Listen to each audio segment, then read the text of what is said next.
Good evening and welcome to Entrepreneur Pitfall number 25. We have made it a whole 25 days and done a video every day. I'm super excited if you guys cannot tell. So it is October 25th and Entrepreneur Pitfall number 25 is journaling your journey. So that's one of the things that I realize a lot of entrepreneurs don't do. So just to let you guys know, today I am freestyling. So I normally have a problem and then some identifiers and then also some solutions.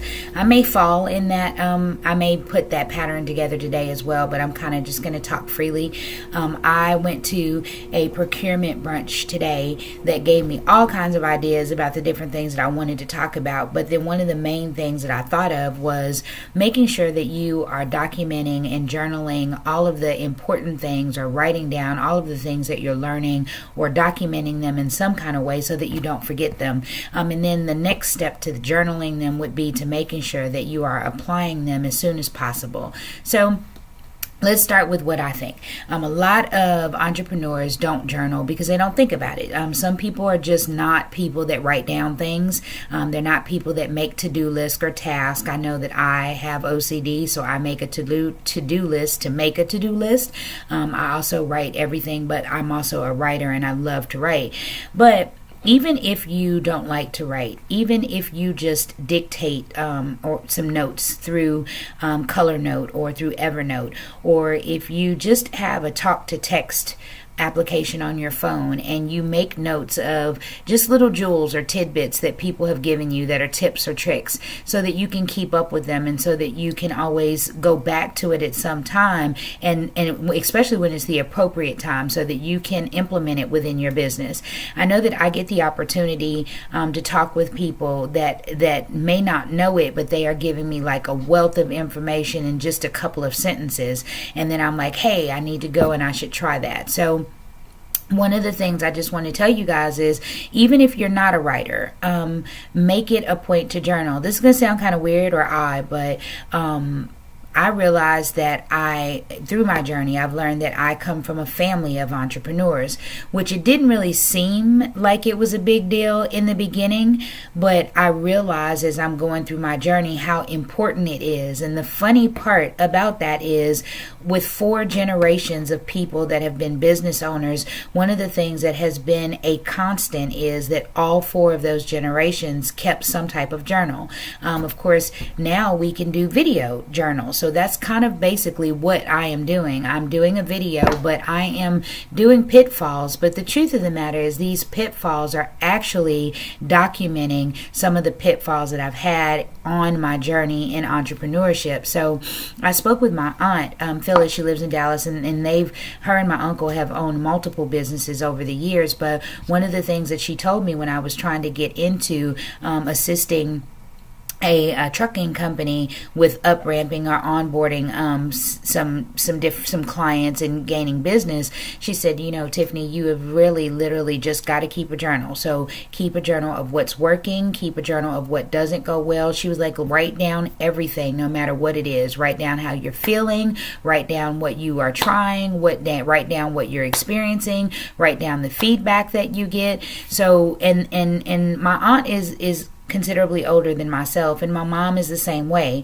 My mom literally keeps all kinds of records of everything. So if my mom goes back and looks at her business, she could literally open it up and she can tell you from year to year what month is a good month, what kind of sales she has, what kind of products sold the most at this time.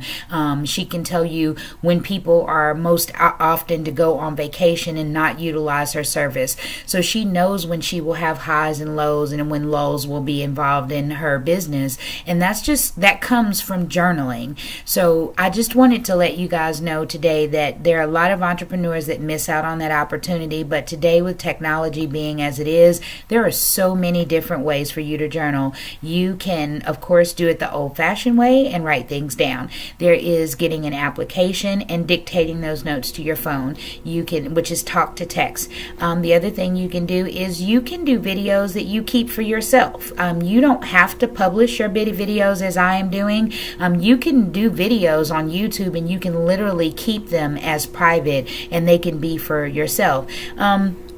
And this is going to sound really interesting, but it's also a good idea to journal yourself in video because, it's a legacy for you when you're not here. This is something that I'm actually proud of, the fact that when my son has children, then my grandkids will be able to go back and look at videos and say, hey, look at Granny, right? So it's a little bit more tangible than just having, just building a business and making it great. It's that extra step for you to journal it. But then the other part to journaling is, and I've told several people this, whenever you organize or journal or do video recordings of your business, you are in essence putting together a couple of things. You're actually putting together a product. So you have the ability to do a book based on your journals, and you also have the ability to consult people based on what you've learned. So of course you have to gain something, which is the reason why you guys will notice that I do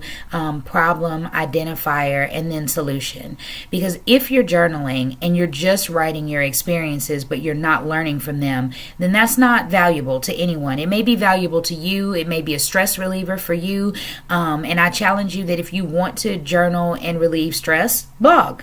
I have a blog, and it is an entrepreneur's addiction, and that's exactly what I do. I literally paint the picture of how I feel about how I'm going about things that particular day.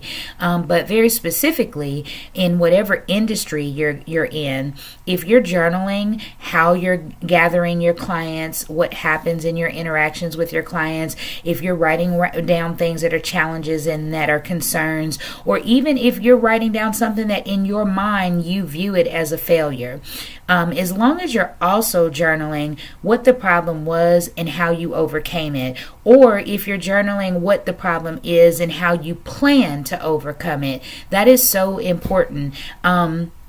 There are lots of ways to journal, but just make sure that you do it. So the other thing I wanted to tell you is just in the solution process, because I think that I really did follow that format of the problem and the identifier and the solution. But I just talked through it a different way. But the other thing for you guys to know is that when you journal, and if you have determined that there is something of value in your journaling, be sure to share it. Because it is something that other entrepreneurs could honestly use, especially if they're going into your industry.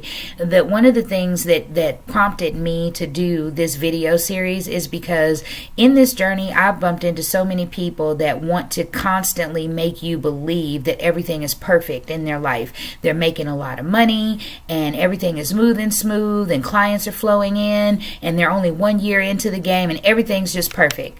And that is just not true. It is a hard road. It is something where you have to make sacrifices. But the thing is, there is a lot of sacrifice, but there is also so much reward on the other side.